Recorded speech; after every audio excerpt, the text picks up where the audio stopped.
name is Jennifer, owner and founder of Timeless Living. Welcome to Self-Expression Weekly, your resource for inspiration and guide to a fully expressed life. Each week, I'm blessed to have my guests bringing me in a place they feel most at home. And this week, I'm having Miss Elizabeth Barry. Yay. Welcome. Yay. Thank you. Thank you for bringing me here. Yeah, you're welcome. Wow. This is my space. Yeah. So tell me more about this. Like, why is it the space that you feel most at home? Well, I feel like I manifested this apartment space in Hoboken, and it's beautiful, and every day when I come home, I sit on the couch, which is facing this fireplace, and I have a cup of tea or a glass of wine, and Or coffee, or a beautiful cup of coffee in my anthropology cup, my special anthropology cup.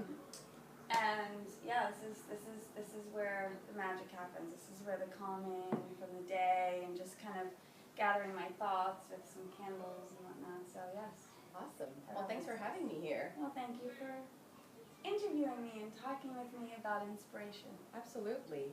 So tell me, you are an inspiration to me.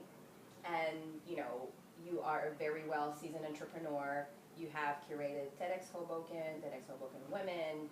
You have your own company, EB & Associates. And you're also a sales marketing guru. So tell me about, you know, the birth of Elizabeth, the entrepreneur. Well, the birth of Elizabeth, the entrepreneur. In a nutshell, I was working in the city, in Manhattan, and it was right out of college, and I was out traveling the world and going out and selling ad space to all of these great companies in the dance industry.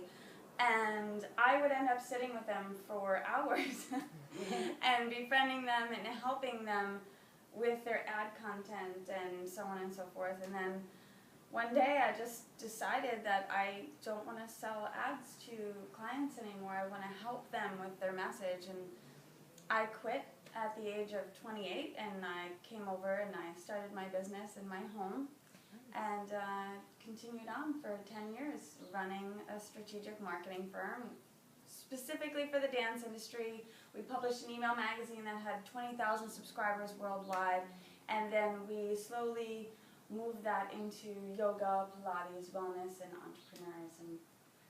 And here I am today, just keeping evolving into whatever that next step may be. That's awesome. Yeah. And for having known you for a while, like I know there's something really specific to you. Like you always come from love. Like everything that you do comes from love. Tell me more about that passion that you have. It's funny, you know, a lot of people ask me, are you really happy like this all the time? I think you are. And I think I am. I am a happy person. I have this energy that I even can't control. I can't control my own energy, but I have a passion for life. I have a zest for life. I have a zest for business and for the people around me. And you're right, a lot of it does come from love. I love texting you every day and sending you love messages, and it's a beautiful thing to come from passion and love and making sure everything is beautiful and wonderful, and you know, and that also gets you through the obstacles. What I've learned is that, you know, because every day can't always be happy, and when you go through obstacles in life and you get over those hurdles, you have to guide that passion towards getting over whatever that hump may be. Tell me something that you failed at, that you consider like a failure. Well, something that I failed at. See, I never really talked, like I can't see the word failure. Right. And so if something doesn't work or if it's a miss, I think it's just, that word failure to me is so, it's so strong. It is. So I guess, you know, it's something that you like an obstacle that you have to get through. I think most recently is just kind of being in a relationship or not being in a relationship. So I guess, yeah, the one thing is that I thought I found the love of my life, and when I didn't have that anymore, I thought I lost something, but in reality, I gained something and I found myself. That's awesome. Yeah. Yeah, and thanks for finding yourself Yeah. and for sharing with me, Mm-hmm. with us. Yeah.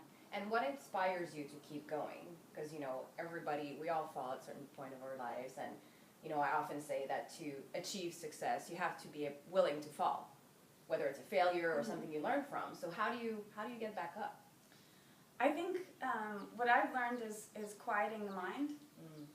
In time is such a huge healer, and how I get back up is I sit here in front of my fireplace, and I don't have a television in this house. I am intellectually curious, so I have an iPad like this, and I watch documentaries, but most of the time I'll light candles. Like we have a beautiful earthy candle here that has a lot of crystal energy in it. I'll just light a candle and kind of sit by the fireplace and just sit with my thoughts and really be with my thoughts. One of the greatest things I've learned in the past year, when things are tough, I was never able to get through it. I would just fuss and I would just throw my hands down and throw my feet down, and I would just, why and question and just have a hard time with it. Right. But what I've learned is that you really need to be with it. Be with those thoughts. If something hurts, be with it. Deal with it. And when you learn to do that, and I've learned this, and it's a beautiful thing. I'm going to cry. It's a beautiful thing because when you sit with it, okay, things are rough, deal with it. Be with it. Be with that downtime. And then slowly you get through it. It's beautiful. It's so beautiful. Yeah. Getting through obstacles, to answer your question, is, like Buddha says, just really quieting the mind. So tell me, what is your biggest gift, Elizabeth? Ooh. My biggest gift? My biggest gift is the ability to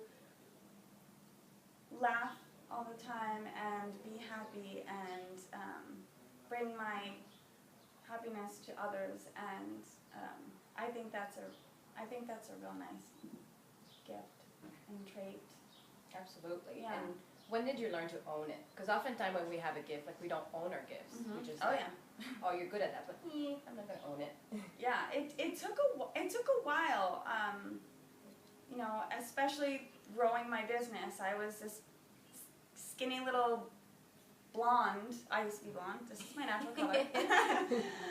And I was young. I started my business at 28, and there was a lot of negativity or jealousy, and I chopped my hair off at the age of 30 after 2 years of being in business. I was like, listen, ladies, I can still do this and not have anything going on. So I literally chopped all of my hair off. Wow. And I was like, I am a smart woman. I can do all of this, and I am still excited. I am still my excited self. So I had to go through a lot of obstacles, and being a strategic marketing firm within dance, I kept wanting to change everyone. I wanted to clean up everyone's ads because they were just like tons of colors and fonts, and I was just like, why don't they want to hire me? But they just really wanted to be in that look, and that was what they were. But I had to go through all of those things to learn, and finally it just takes time and practice, I think, to really own your stuff. And I started owning myself, in my mid-30s, because I guess, that's when we're also growing as women and individuals, and learning more about ourselves. The shades kind of go up every day. You're like, whoa, okay, I didn't know about that. Right. Oh, what is this? But yeah, I started owning my stuff in early 30s because I had to. The ability to own your stuff is really saying, like, I'm gonna do things differently. I'm gonna speak from my heart, and I'm not gonna be afraid to fall, and I'm gonna break some rules.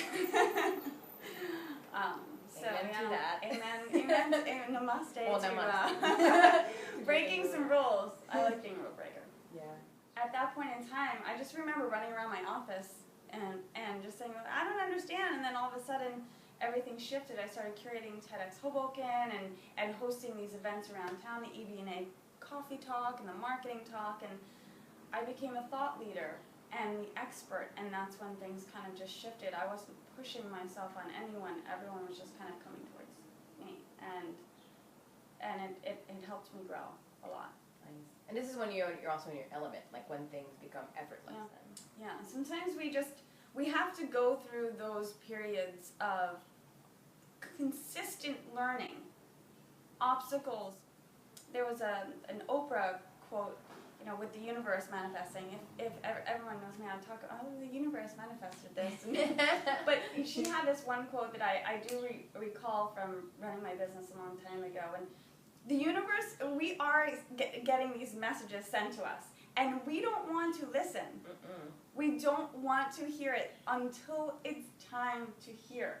And there'll be little pebbles thrown, and then all of a sudden there's big rocks. And until the boulder gets you in the head, you're just like, okay, all right, I got it. And if through that rock storm of us not paying attention and then automatically opening our hearts and minds to, all right, I'm ready, I get it, and to me that's a beautiful thing, because I wouldn't, if you asked me to do anything different, I wouldn't have. What can you say that is your best kept self-expression secret?